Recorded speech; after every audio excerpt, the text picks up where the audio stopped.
Hello, and welcome to my channel. In my previous upload, I have discussed the 10 commandments for police to escape George Floyd problem.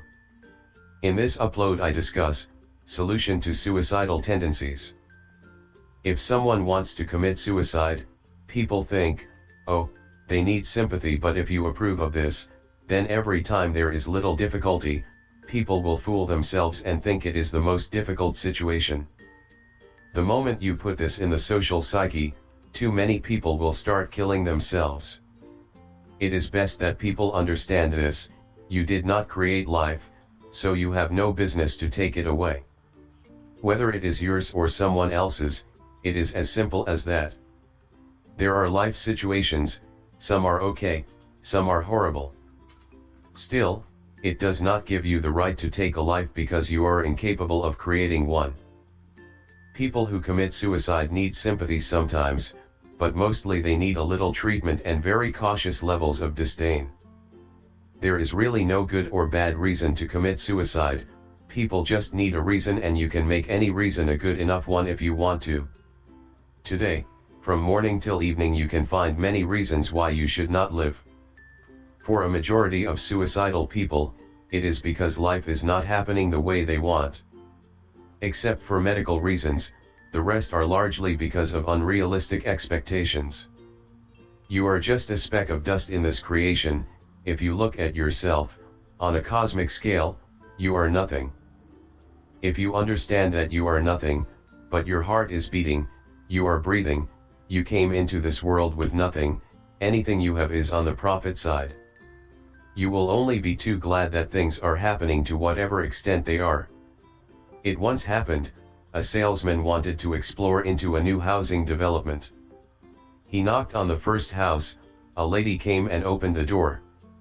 He slipped into the house and without warning, threw a heap of horse dung on the new carpet. He said, "Behold, I have a wonder vacuum cleaner, I will clean this carpet completely.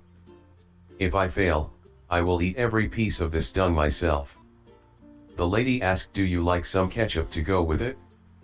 Because we still don't have electricity." If you feel you have a bad deal in life and you should commit suicide, what you really need is a little bit of ketchup. Eating just dung, you feel like dying. With ketchup it tastes a little better, and then you suddenly want to live. There are many people for whom life isn't happening the way they want, but they don't turn suicidal because they have hope tomorrow will be better. The poor man on the street buys a lottery ticket so he has to live for a month at least. Then until the results are out, he has the hope that when he wins the lottery, he will live like a king. After the results are out, there is the next lottery for him. This is how he keeps going. He does not turn suicidal, but for the rich man, the lottery has already happened and he knows it does not make too much of a difference. There is a deep sense of hopelessness. It is not that you have to consciously seek suicide. It's just that you become death-oriented whenever the experience of life becomes unpleasant. This is why unless you make your experience of life very sweet, you will naturally become death-oriented. Fundamentally, people want to commit suicide because they don't know how to handle life. It is like, you want to find a permanent solution to a temporary situation, that is all it is. When you are trapped in that situation, it may look like it is the end of the world in your understanding. Essentially, you don't know how to handle a specific aspect of your life. So you think that the best thing is to end life. You should know that, if life does not make enough sense to you, it is obvious that you don't have sense. Instead of seeing that, I lack sense, you are projecting that life does not make sense. Usually, people who are struggling hard in difficult situations will never commit suicide. Even if 1,000 things don't happen the way they want, they will work hard but they won't commit suicide. But people who sit in one place thinking life is not happening the way they want will commit suicide, because they are dwelling on it. If you know there are 1,000 other things to do, you cannot dwell on it. If you sit alone in a room, and start thinking how many things are not happening your way, you will feel like ending your life. That's how it is. But if tomorrow morning, things get a little better, you want to be living long. This is a self-destructive thing you are playing in your mind. There is no existential basis in it. If you honestly look at it, in the grand scale of things, you are really of no consequence in this existence. How many human beings like you and me have come and gone? But people think, I have a God-given purpose. And God made me specially for something. So when things don't happen their way, they will freak out because they have such grand ideas about themselves. They become too important in their own thoughts.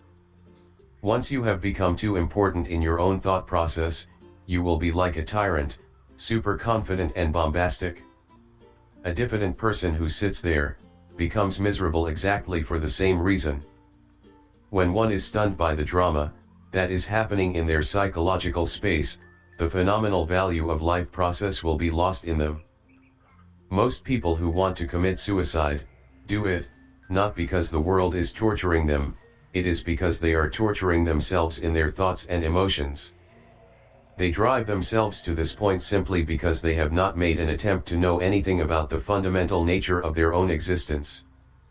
It does not matter how people attempt suicide, whether by hanging, by bullet, by despair, by drugs, by getting drunk. People who commit suicide don't really want to kill themselves. If they really understood things, they would not have hanged their body, they would have hanged their persona.